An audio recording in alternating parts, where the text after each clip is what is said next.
Myself, I've been man and boy, I've been 55 years in it or more. But the rest of them, they've been, the boy, I've been about, what, 20 years? Daughter, she's been about 15. My wife, I've been 40 years.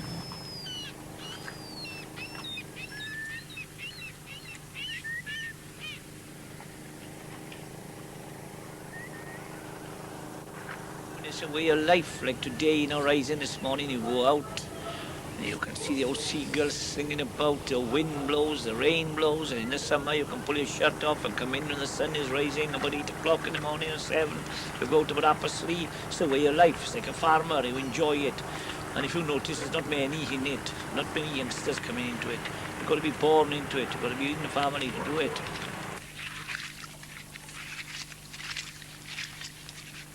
At this moment in time, it's only the Bury Inlet cockle fishery order that is licensed.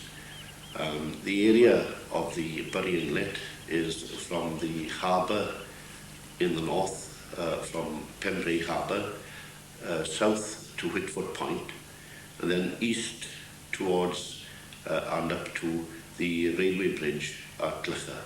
This is the area of the Bury Inlet in which the order covers.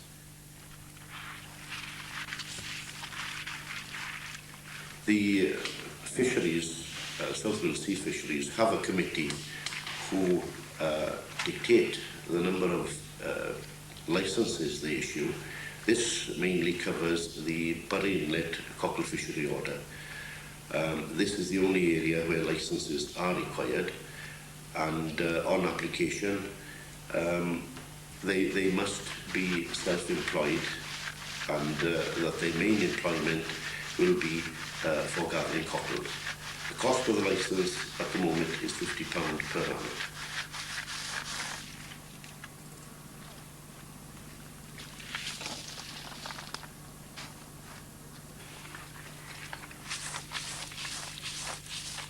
The cockle gatherers at this moment in time, on the south side, which is the Penclawdd and Rhydian sands, are allowed to gather 500 weights per day per gatherer, and on the north side, that is north of the River Locher, covering the Shelly area, they're entitled to 700 weights per day.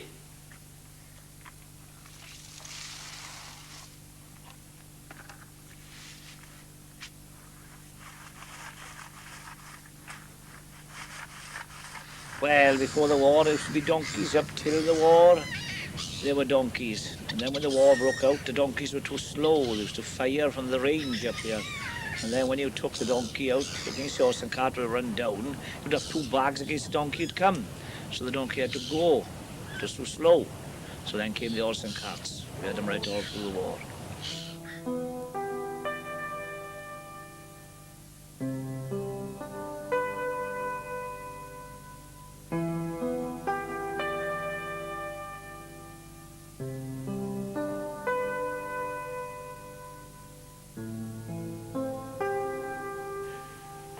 The industry has changed very little as regards the gathering of the cockles.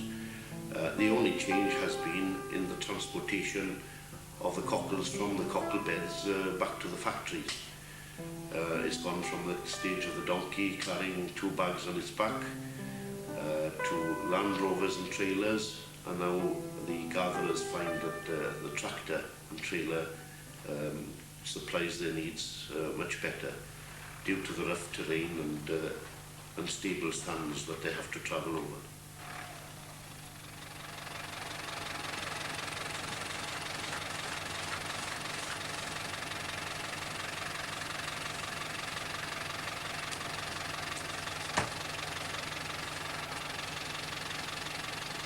Most of the gatherers on the south side, that's from the Penclawdd area, their ancestors, they've all been involved in the cockle industry, going back many generations, I would say. And therefore the trend and the knowledge of the sands and the sales of the cockles have all been sort of passed on from father to son. This has gone on for many, many years.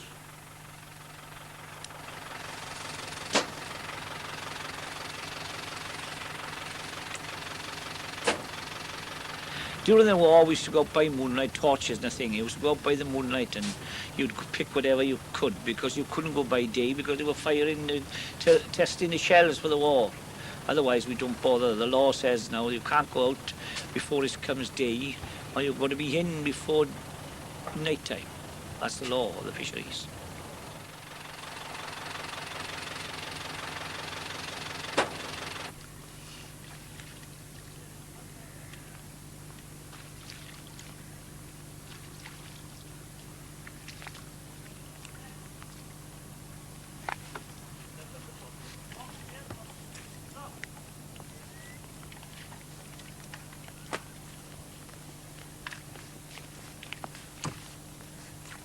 It's more male-dominant profession than a female one.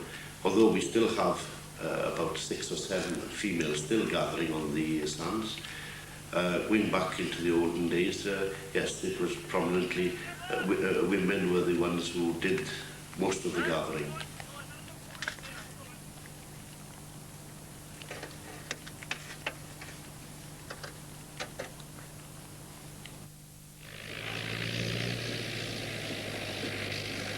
Well, you follow the tides, and that's nothing. You go out with it, you come back with it.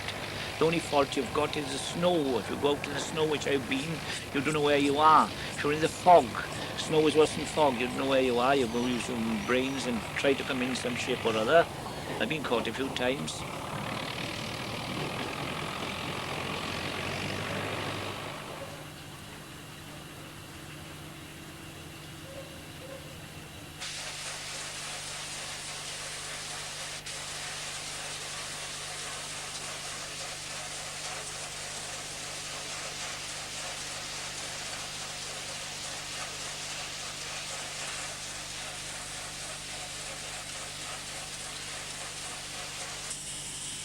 Well, you can make a living, but not a very big living, you know. You can make a few shillings, but not a lot.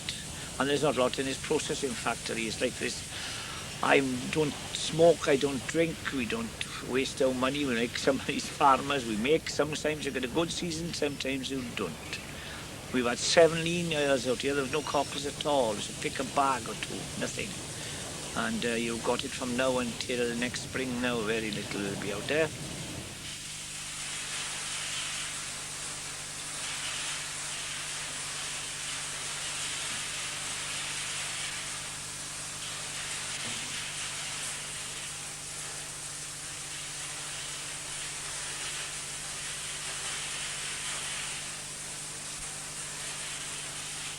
the transportation have altered, but as for the picking, it's the same now as it's been generations and generations.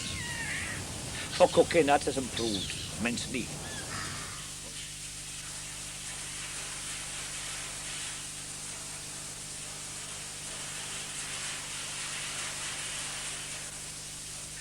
Well, they just went out and picked a couple of cockles and back and cooked them in the gardens and took them away to sell.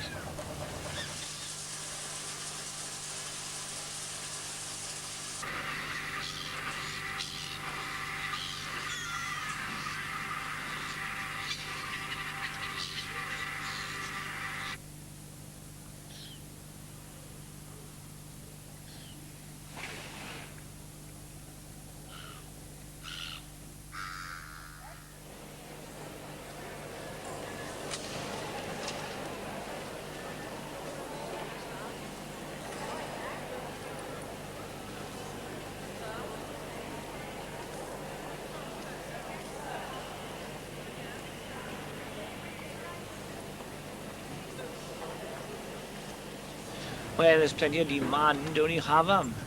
I mean, the recession knocked the markets back a bit, but as for demand to send them wholesale, yes, plenty. But the money is very little in that, it just don't cover the overheads, nearly.